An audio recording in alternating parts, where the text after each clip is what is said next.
The boots echoed through the stone corridor, deliberate, slow, unafraid. A man in a crisp uniform adjusted his collar, glanced into a mirror, and nodded to himself. Outside, a crowd roared, but not in protest. They were cheering. Not because they had to, because they believed. At least, that's what they'd been told. He stepped onto the balcony. A wave of hands shot up. Not fists. Salutes. This wasn't Berlin. It wasn't Rome. It wasn't even the 20th century. It was October 1799. Paris. The man's name was Napoleon Bonaparte. Before the world coined terms like totalitarianism or police state, dictators had already mastered the art of seizing power, not by force alone, but by something much older, much more dangerous: hope. This is the story of how every dictator, no matter the era, no matter the ideology, rises not just through brutality, but through belief. And it always starts the same way. Dictators don't just appear. They're made slowly, patiently, often in plain sight. They rise during chaos, in moments when systems collapse, when faith in democracy wavers, and when people crave not just answers, but certainty. Let's start at the beginning. Every dictatorship begins with a problem: a broken economy, a lost war, political gridlock, or worse, humiliation. Napoleon's rise followed the bloody chaos of the French Revolution. The streets of Paris had run with aristocratic blood. The monarchy was gone. Democracy had arrived, but it was clumsy, corrupt, and directionless. People were tired, hungry. They longed for order. Napoleon offered that order. He wasn't just a general, he was a hero. Victories in Italy made him a household name. When he returned to France, he didn't seize power with guns. He walked into it like it was waiting for him. Just 5 years after the revolution that promised liberty, equality, and fraternity, France crowned a new emperor. It wouldn't be the last time a people welcomed a dictator to escape the fear of the unknown. There's always a face, a voice, a promise. Germany, 1932. Inflation had gutted the middle class. Unemployment was staggering. And then there was the Treaty of Versailles, humiliating, punitive, and deeply resented.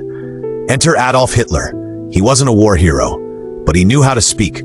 More importantly, he knew how to listen to the anxiety, the longing for lost greatness. He didn't begin with death camps or World War. He began with "Make Germany Proud Again."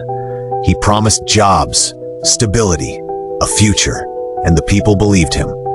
Democracy didn't fall in a night. The Nazi Party won elections. The Reichstag gave Hitler emergency powers. Newspapers, churches, and businesses played along, some willingly, others with just enough fear to stay quiet.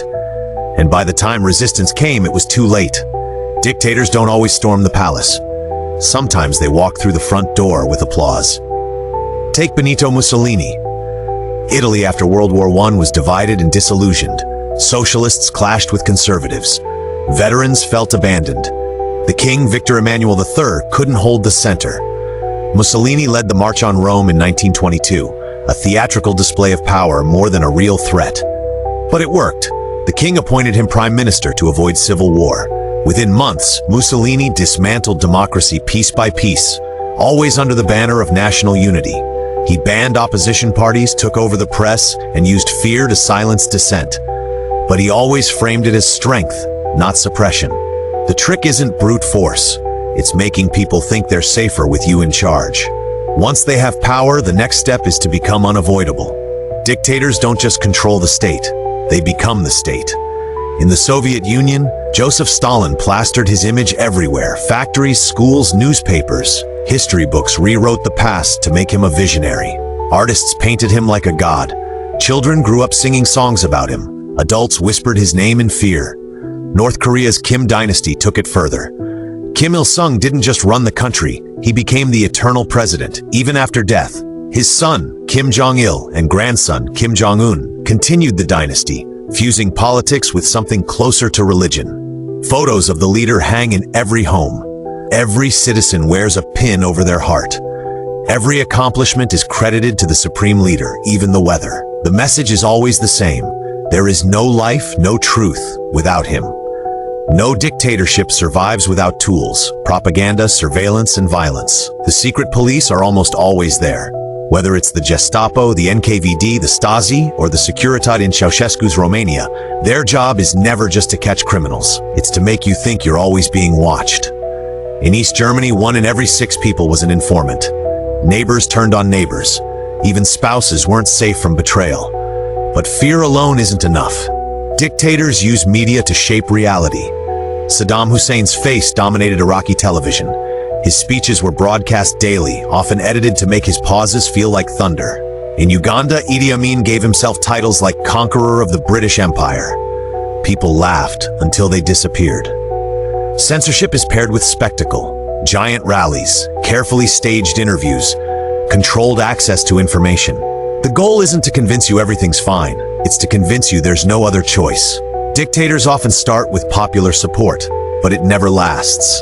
Once they silence opposition and control the narrative, the real cost begins, economically, culturally, and in human life.